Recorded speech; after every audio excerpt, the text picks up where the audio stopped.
Sziasztok! A mai videóban néhány hasznos tippet gyűjtöttem össze 10 pontban azzal kapcsolatban, hogy hogyan lehet viszonylag olcsón kihozni egy ekvadori utazást, és mikre érdemes figyelni, ha valaki ebbe a csodálatos dél-amerikai országba szeretne ellátogatni, és közben spórolni is. Nézzük is meg, hogy mi ez a 10 pénztárca barát tipp az ekvadori utazáshoz. Az első, hogy határozd meg a pontos úti célt és az utazás időpontját. Arra a kérdésre, hogy mikor érdemes Ekvadorba utazni, a rövid válaszom az, hogy bármikor. Ez tényleg csak attól függ, hogy neked mi a célod és az ország melyik területére szeretnél ellátogatni. Ekvadoron belül közel 17 mikroklíma van, és ha ez még nem lenne elég, az időjárás nagyon változatos és néha kiszámíthatatlan. De szerencsére eldöntheted, hogy az esőerdőbe utaznál, az Amazonas térségbe, forró trópusokra, vagy esetleg tengerpartra, az andoki felföldre, hűvösebb hegyi területekre, vagy az örök tavasz birodalmába, mert ezek mindegyike és még több is megtalálhatóak Ekvadorban. Második, repülőjegy és csomag. A legolcsóbban úgy tudsz repjegyet venni, ha előre tervezel, mert minél közelebb van a tervezett utazás dátuma az induláshoz, annál drágább lehet a jegy. Persze ez alól lehetnek kivételek, de ezt előre nehéz megjósolni. Továbbá, ha nincs feladott podgyászod, csak hátizsákkal utazol, azzal is rengeteget lehet spórolni még. A jegyárakat érdemes több légitársaságnál is megnézni, mert jelentős különbségek lehetnek, illetve nagyon hasznos lehet az is, ha egy repjegyeket árusító weboldalnál beállítasz árfigyelőt, ami aztán majd értesít az akciókról és olcsóbb jegyekről. Kedvezőbb áru repjegyvásárlás terén nekem az alábbi weboldalakkal van tapasztalatom: Skyscanner, Kiwi.com, GoToGate, Kayak, Google.com/travel. Arra készülj, hogy valószínűleg több átszállással fogsz eljutni Ekvadorba, és elég hosszú lesz az út. Átszállásoktól függően átlagosan 16-25 óra is lehet. Az Ekvadorba való belépéshez nem csak odaszóló repjeggyel kell rendelkezned, hanem egy olyannal is, amivel elhagyhatod az országot, mivel az ott tartózkodás maximalizálva van. Ha előre tudod, hogy meddig szeretnél Ekvadorban maradni, akkor ez egy sima ügy. Ha viszont nincs konkrét terved, akkor is fel kell mutatnod egy olyan repjegyet, amivel majd elhagyod az országot. Erre egy remek alternatíva az Onward Ticket, ami valós foglalásokat árusít összesen $16. Ez a szolgáltatás 48 órán át él, utána automatikusan lemondásra kerül. Nagyon-nagyon fontos, hogy ez csak egy foglalás, amivel bizonyíthatod, hogy van visszafelé is jegyed, de nem használható fel valós jegyként utazásra.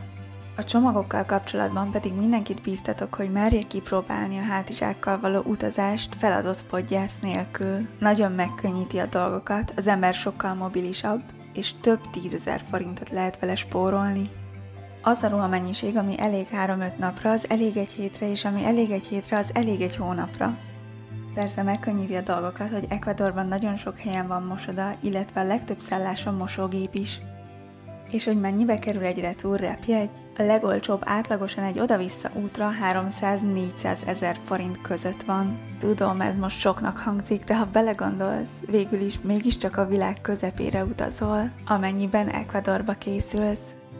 Ha pedig csak egy irányba veszed meg a repjegyet, akkor 160 és 300 000 forint között van. Természetesen szerencsével ki lehet fogni ezeknél sokkal jobb árakat is, és hát a határ az a csillagos ég. Harmadik, oltások.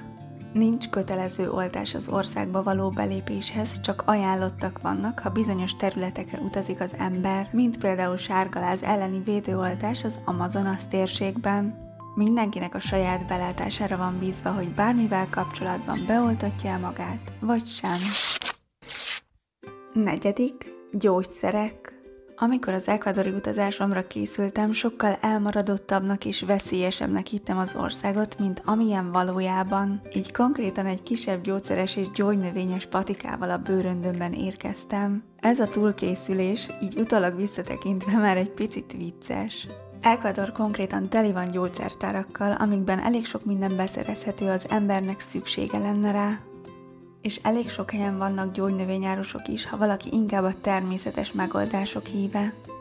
Az egészségmegőrzés szempontjából pedig nagyon fontos tudnivaló, hogy a csapvíz a legtöbb helyen nem iható, ezért vagy palackozott vizet érdemes venni, vagy eleve olyan szűrővel ellátott kulacsot, ami mikrofilterrel és szénszűrővel is rendelkezik, hogy ne csak a szennyeződéseket, de a vírusokat, baktériumokat, gombákat és egyebeket is kiszűrje a vízből. 5. Orvosi ellátás. A tapasztalataim szerint elég jó a magánorvosi ellátás, amit volt is módom megtapasztalni, amikor nem sokkal az Ecuadorba érkezésem után megbetegedtem és kórházba kellett mennem. Ezek a magánkórházi szolgáltatások pénzbe kerülnek, és az árak nagyon változóak attól függően, hogy az ország melyik részén és melyik településen van az ember. Ezért nagyon hasznos tud lenni, ha utazás előtt betegbiztosítást kötsz, ugyanis ha orvosi ellátásra szorulsz, ami költségekkel jár, akkor azt majd visszatérítik számodra, amennyiben van biztosításod. Fontos, hogy még az utazás előtt megkösd a szerződést, hogy érvényes legyen, ha szükség lenne rá. Átlagosan 90 napig érvényes egy ilyen biztosítás, és az árak meg az ajánlatok, illetve ennek a hossza nagyon-nagyon eltérőek lehetnek. Én még 2014-ben kötöttem egy olyan utasbiztosítást, ami az egész világot lefedi, és az éves költsége 10 000 forint. Biztos vagyok benne, ha valaki most szeretne kötni egy ugyanilyen biztosítást, az sokkal drágább lenne, de kérlek nézzétek el nekem, hogy nem tudom a jelenlegi árakat. 6. Vásárlás bankkártyával és készpénzzel. Ecuador hivatalos pénzneme az USA dollár. Nagyon fontos, hogy úgy érkezz az országba, hogy van nálad készpénz, mert sok helyen csak azzal lehet fizetni. Figyelj rá, hogyha lehetséges, akkor 20 dollárnál nagyobb címlet egyáltalán ne legyen nálad. Ugyanis ha ezzel szeretnél fizetni, akkor mindenhol nagyon gyanúsan fognak rád nézni. És a bankokban egyáltalán nem fogják felváltani, esetleg kisebb pénzváltókban van rá esélyed.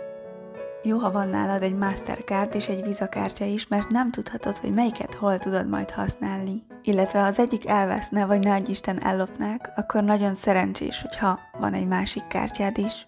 Bankkártyával általában csak a nagyobb városokban és ott is csak nagyobb boltokban tudsz vásárolni. Erre a legtöbb helyen a Mastercard a legalkalmasabb. Az ATM-es készpénzfelvételhez pedig a Visa kártya az, ami a legtöbb helyen bevált.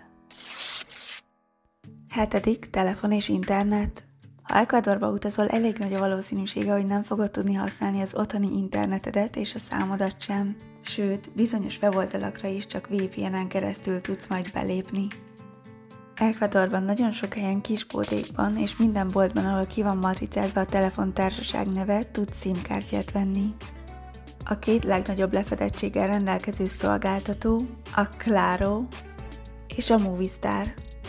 Különböző csomagok vannak, amik 1 hétre, 2 hétre, 1 hónapra, stb. Szólnak, és ezekhez jár internet is. Ha lejárt a csomagod ideje, akkor bármikor fel tudod tölteni a SIM-kártyát egy kijelölt boltban. A SIM-kártya egyszeri 5 dollárba kerül, és ehhez jár 3 napig 3 GB internet. SIM-kártya vásárlása után be kell regisztrálnod az adott szolgáltató weboldalán az útleveleddel. Ezután lesz csak aktív a SIM-kártya, és akkor már fel is tudod tölteni a kijelölt boltokban. Csak a példa kedvéért 10 dollárért 10 GB netet kapsz 30 napra. Természetesen vannak ennél olcsóbb és drágább csomagok is. A Messenger és a WhatsApp pedig nem számítanak bele az adatforgalomba. Ha néha hivatalos ügyeket kell intézned online Magyarországon, akkor mindenképp ajánlom, hogy töltsd le valamilyen VPN-t, aminek a segítségével úgy tudsz bejelentkezni, mintha Magyarországról böngésznél. Szükség lehet rá a kormányablakos bejelentkezésnél, illetve egyéb magyarországi szolgáltatások weboldalánál, amelyekre máshogy sajnos nem tudsz belépni Ecuadorból. Amit én jó szívvel ajánlok, az a Surfshark. 8. Hasznos alkalmazások. Most következzenek azok az appok, amiket szerintem mindenképp érdemes még letöltened. Ha nem beszél spanyolul, vagy nem elég jól, akkor életmentő lehet a Google fordító. Spanyol és magyar nyelven is töltsd le offline módba. Még indulás előtt töltsd le a telefonodra a saját banki alkalmazásaidat, hogy könnyedén tudj ügyeket intézni távolról is, hogyha szükséges lenne. Töltsd le a Google Wallet nevű alkalmazást, és oda vedd fel a bankkártyáidat virtuálisan. Ez azért is nagyon hasznos, mert könnyedén tudsz fizetni bankkártya nélkül is, illetve ha valamilyen oknál fogva eltűnne a kártyád, akkor itt azonnal letilthatod. Fontos, hogy ezzel az alkalmazással csak fizetni tudsz a valós kártya helyett, pénzt felvenni viszont nem. Utazáshoz nagyon nagy segítség lehet a Romet2Rio nevű alkalmazás, ami megmutatja, hogy milyen busztársaságok közlekednek Ecuadoron belül, és milyen gyakran, majd átirányít azokra az oldalakra, ahol tudsz is jegyet venni. És itt megjegyezném, hogy nem minden busztársaságnál lehet online jegyet venni. Az Easy Plus is szintén egy hasonló weboldal. Taxihoz a Cabify-t és a K-taxit ajánlom. Szállásfoglaláshoz pedig az Airbnb-t és a Bookingot. A WhatsAppot pedig azért, mert Ecuadorban mindenki ezt használja a kommunikációra. Nem csak a közemberek, hanem busztársaságok, szállodák, boltok is. 9. Szállás. Ha nagyon olcsó szállást szeretnél találni és kevésbé kényelmes körülményekkel is megelégszel, akkor jó választás lehet egy hostel, ahol néha előre online is tudsz helyet foglalni magadnak, vagy az is működhet, ha személyesen érkezel és érdeklődsz, hogy van-e szabad hely.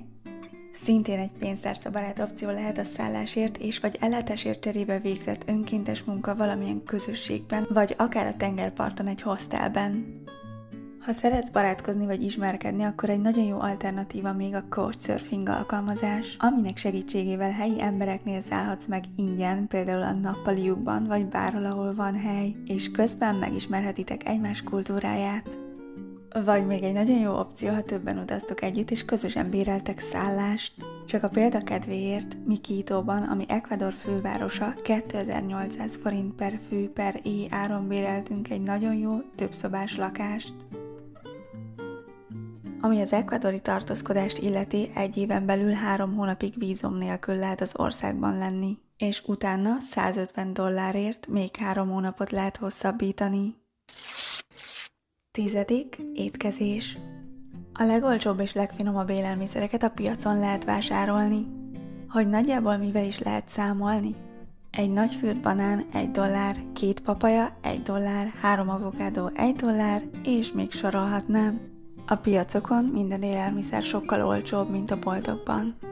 És a legköltséghatékonyabb, ha magadnak főzöl.